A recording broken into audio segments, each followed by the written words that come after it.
시편 134편은 성전에 올라가는 순례자의 노래 15개가 있습니다. 15개가 있는데 그 중에 마지막이 됩니다.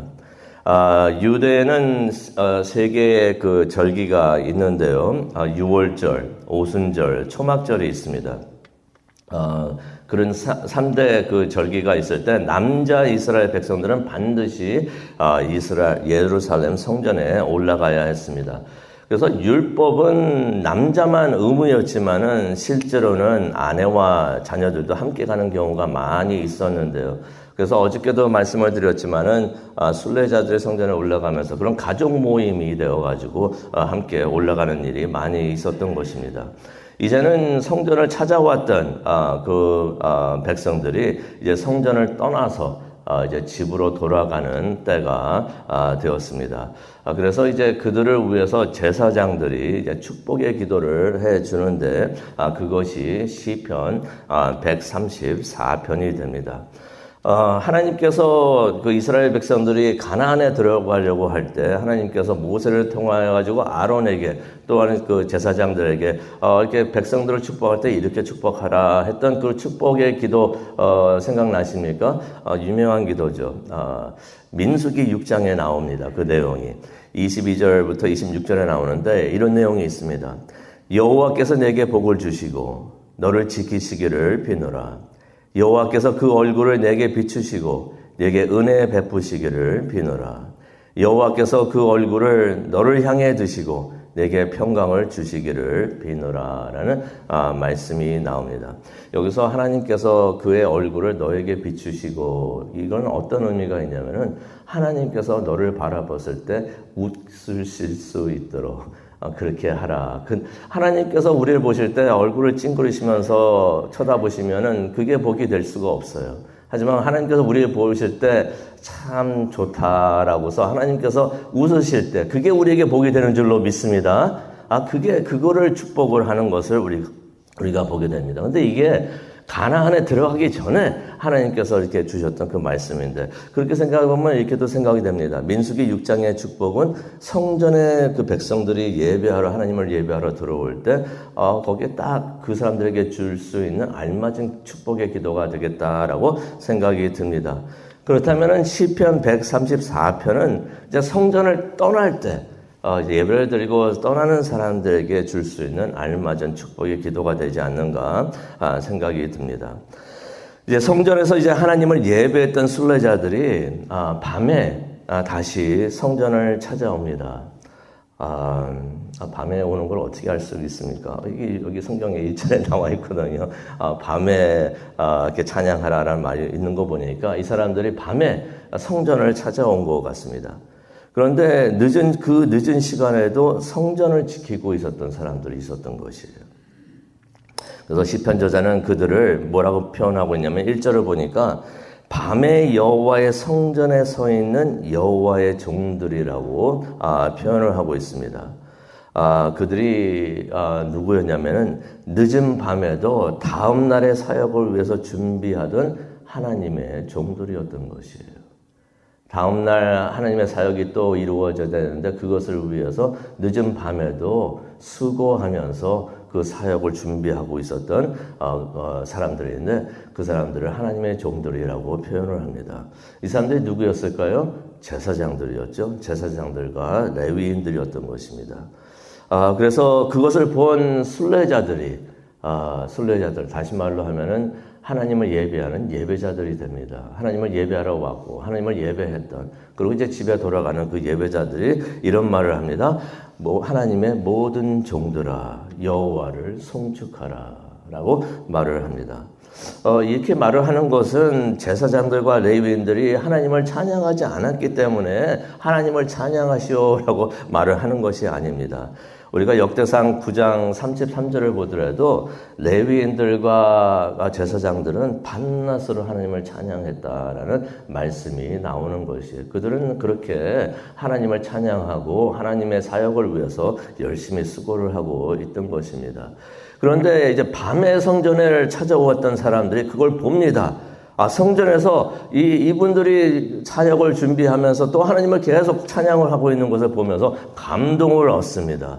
그래가지고 그분들이 외치는 것이 여호와를 송축하라. 어떤 의미가 있겠습니까? 계속해서 여호와를 송축하라는 것입니다. 하나님을 찬양하라는 것입니다. 이건 어떤 의미가 있냐면은 계속해서 하나님이 찬양을 받을 수 있도록 그렇게 하라라고 말을 하는 것입니다. 한순간도 하나님에 대한 찬양이 멈추면 안 된다라고 말을 하는 것이죠. 캔사스시티에 가게 되면은 아이합이 있습니다. 아이합, International Prayer of House of Prayer이라는 의미가 되는데 혹시 거기 가보신 분 계십니까? 거기 혹시 저는 여러 번 갔다 왔었는데요. 그 캔사스시티에 있는 아이합 그 프레이어 하우스가 유명한 이유가 있습니다. 365일 24시간 동안 찬양과 기도가 끊이질 않아요. 계속해서. 그래서 거기에 보면은 기도방 같은 방이 있습니다. 여기 본당보다 좀 작을 것 같아요. 그런 방이 있는데 거기서 24시간 계속 매일 7일 계속 365일 동안 계속해서 찬양과 기도가 이루어지는 것입니다. 1999년 9월 19일 날 시작이 됐다고 해요. 그러니까 26년이 넘은 것입니다. 24시간 계속 찬양과 기도를 합니다. 지금까지 멈추지 않고 계속 되는 것으로 제가 알고 있는데요. 거기 갔을 때도 생각이 들었어요. 어떻게 24시간 계속 찬양을 할 수가 있는가라고 봤더니 2시간마다 찬양팀이 바뀌어요.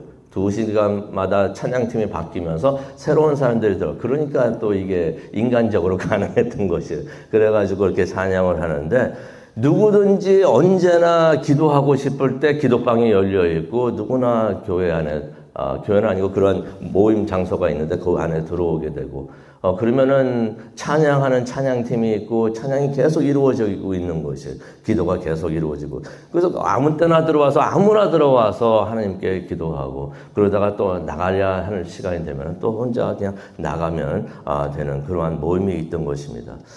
그들의 비전은 이러했다고 합니다. 끊임없는 기도와 찬양으로 하나님과 지속적인 교제를 하고 하나님과 동행을 한다는 거죠. 찬양하면서 동행하고 기도하면서 동행하고 또 살아계신 하나님의 임재를 체험하기 위해서 지난주에도 제가 말씀을 드렸는데 하나님께서는 우리의 찬양을 보좌 삼으신다고 그랬어요. 믿으십니까? 우리의 예배를 보좌 삼으세요. 우리가 찬양하고 예배할 때 그것을 보좌 삼으셔서 우리에게 임하신다고 말씀을 하십니다. 예배하는 것을 하나님께서 임하실 줄로 믿습니다. 내 삶에 하나님의 임재를 체험 못하면은 왜 그럴까 한번 생각을 해보시길 바랍니다. 내가 기도하는 삶을 살고 있는지, 내가 찬양하고 하나님을 예배하는 삶을 살고 있는지, 우리가 하나님을 찬양하고 예배할 때 바로 그 장소에, 그게 어디든지 그 장소에 하나님께서 임하실 줄로 믿습니다.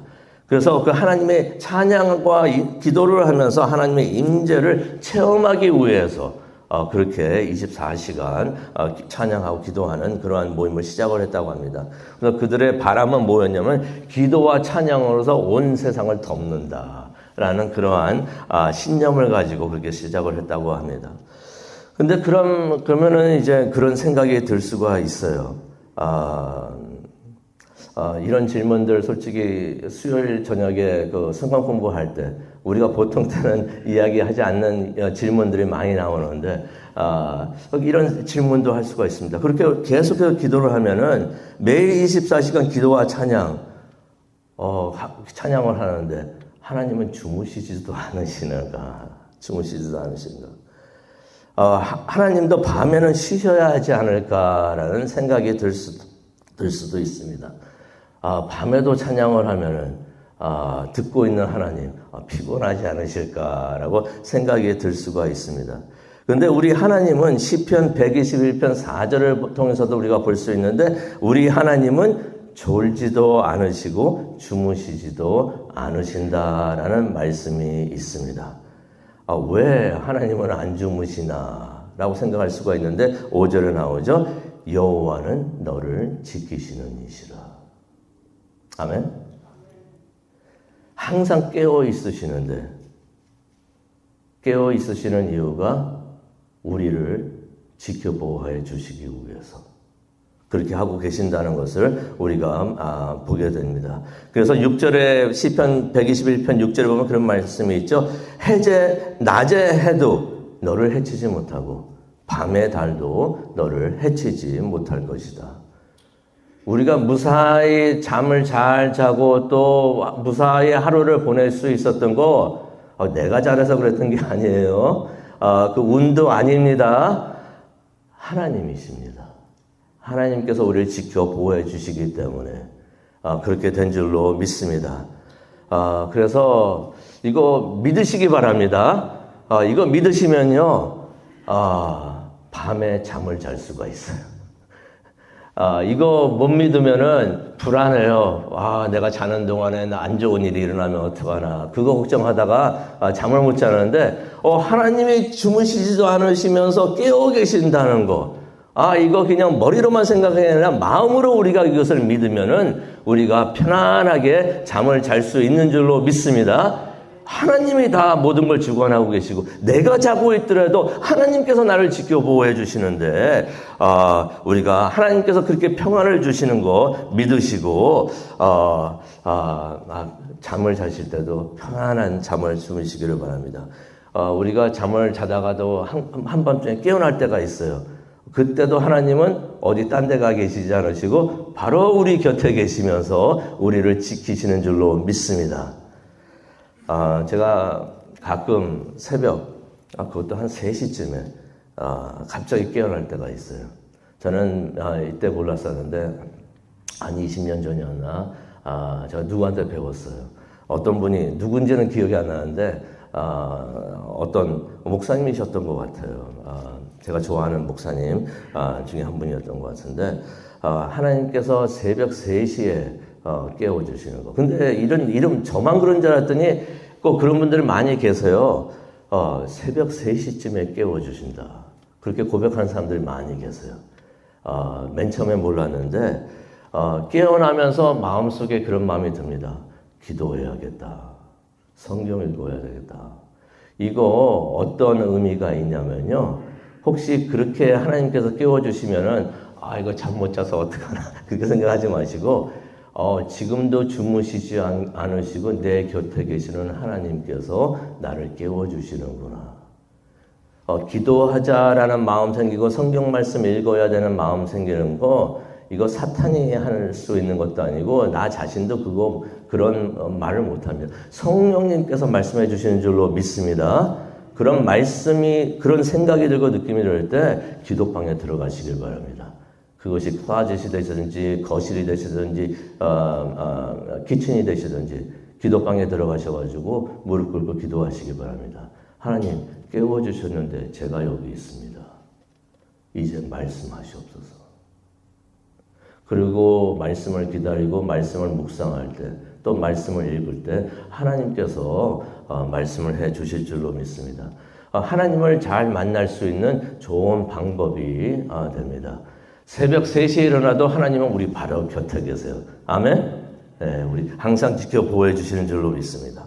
2절을 보니까 성소를 향하여 너의 손을 들고 여호와를 송축하라라는 말씀이 있습니다.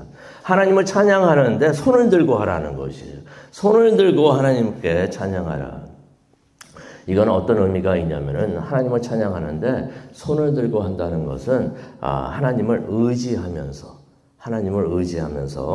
찬양을 한다는 것입니다. 팔을 펴가지고 찬양 중에 임재하시는, 지금 하나님이 임재하고 계시는데 찬양을 보좌 삼아가지고 임재하고 계시는데 팔을 펴가지고 그 임재하시는 하나님을 만져보라는 것입니다. 찬양을 하는데 주님을 간절히 의지하면서 손을 펴가지고 간절히 의지하면서 하나님을 예배하라는 것입니다. 근데 그런 생각이 들어요. 이렇게 밤낮으로 하나님을 예배하는 것이 가능한가?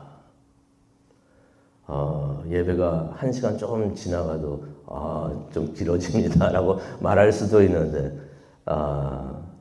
이거 밤낮으로 24시간 밤낮으로 어떻게 하나님을 찬양하게 되는가?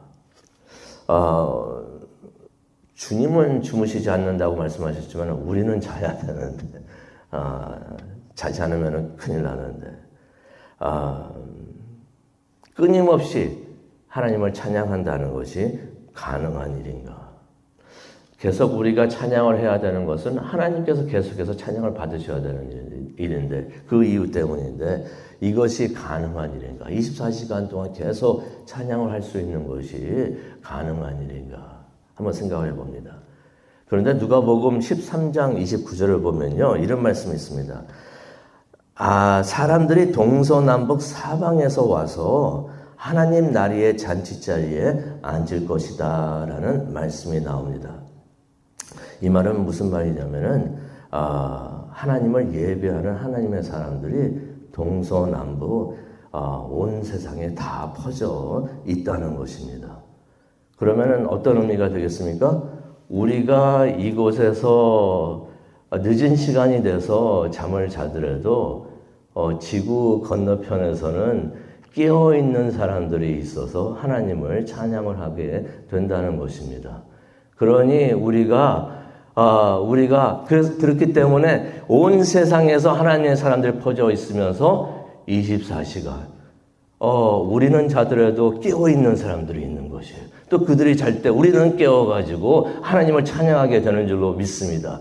그러니 하나님을 향한 모든 찬양과 예배, 모든 것이 24시간 매일매일 계속해서 이루어지고 있는 줄로 믿습니다. 밤낮으로 하나님을 찬양하고 그 찬양하는 예배 소리가 하나님께 계속해서 올라가는 줄로 믿습니다. 그래서 그렇게 해서 하나님께서는 끊임없이 하나님의 사람들의 찬양을 받으시는 줄로 믿습니다. 하나님은 주무시지 않으시면서 그의 백성들의 예배를 받으시고 예수님께서는 주무시지 않으시면서 우리를 위해서 지금도 중보기도를 하고 계시고 성령 하나님께서는 졸지도 않으시면서 항상 우리 안에 계시면서 우리와 함께 해주시고 우리를 지켜 보호해 주시는 줄로 믿습니다.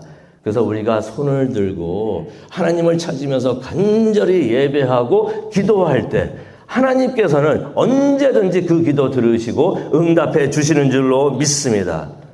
이제 성전을 떠나서 집에 돌아가는 사람들을 향해서 제사장들이 축복을 합니다. 그게 바로 3절에 있는 말씀이 됩니다. 천지를 지으신 여호와께서 시온에서 네게 복을 내려주실 것이다 라는 축복의 말씀이 있습니다. 여기 보면은 어떤 한어 성경은 너희에게라고 번역이 되어 있는데 너희에게가 아니고 네개입니다. 네개. 너에게 복을 내려주실 것이다. 무슨 말씀이냐면요. 하나님께서 사용하신 단어는 복수가 아니고 단수인 것을 우리가 보게 됩니다. 찬양은 우리가 다 함께 모여가지고 우리가 함께 하나님께 올려드리지만은 하나님께서 주시는 복은 각 사람에게 가지고 오신 기도 제목이 있으시잖아요. 그 기도 제목에 알맞게 또 필요하신 것에 알맞게 하나님께서 각 사람에게 복을 내려주시는 줄로 믿습니다. 모든 하나님의 사람들이 찬양을 멈추지 않으면 하나님께서는 주무시지 않으시면서 예배하는 각 사람에게 하나님께서는 복을 내려주시는 줄로 믿습니다. 모든 주의 종들아 여호와를 송축하라. 여호와께서 내게 복을 주실 것이다. 믿으시면 아멘 하시기 바랍니다. 우리가 예배할 때 하나님께서 우리에게 복을 내려주시는데 우리에게 맞는, 우리에게 필요한 딱 알맞는 복을 내려주실 줄로 믿습니다. 이 말씀 생각하면서 우리 찬양 한 번 더 하도록 하겠습니다. 621장 우리 찬양하고 기도 제목 나누면서 기도하는 시간 갖도록 하겠습니다. 621장 하나님을 모든 하나님의 종들아 여호와를 송축하라 라고